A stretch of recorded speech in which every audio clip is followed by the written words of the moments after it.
ইসলামের সংখ্যা লাগে না, ইসলামে ঈমান লাগে, ঈমান। আমার কওম এখন বলছে এখন সব চারিদিকে ফিতনা হচ্ছে, এক হওয়া দরকার, এক হওয়া দরকার। আমিও বলছি এক হওয়া দরকার, কিন্তু মুহাম্মদ রাসূলের গোলামরা এক হও। মুহাম্মদ নবীর দুশমনদের সঙ্গে এক হয়ে লাভ নেই। কেন মুনাফিক যদি তোমার খাঁচার মধ্যে একটা থাকে, তোমার প্ল্যান পরিকল্পনা সব বাইরেকে জানিয়ে দেবে। বন্ধু আমার, ভাই আমার, মন দিয়ে শোনেন। কেন আপনারা আমার দাদা পীরের পুকুরের মাছ, আমার দাদা পীরের বাগানের ফল। এ ফল এত সুন্দর ফল, এ ফলের কাছে যে হাত পাতে তাকেই এ ফল খেতে দেয়।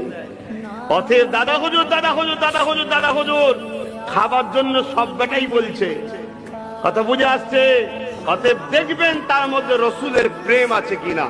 নবীর প্রেম যদি থাকে, ও দাদা হুজুরের ঘরে জন্ম লিখ চাই না লিখ, তাকে নিয়ে জিন্দাবাদ দেবেন। শুনছেন না শোনেননি?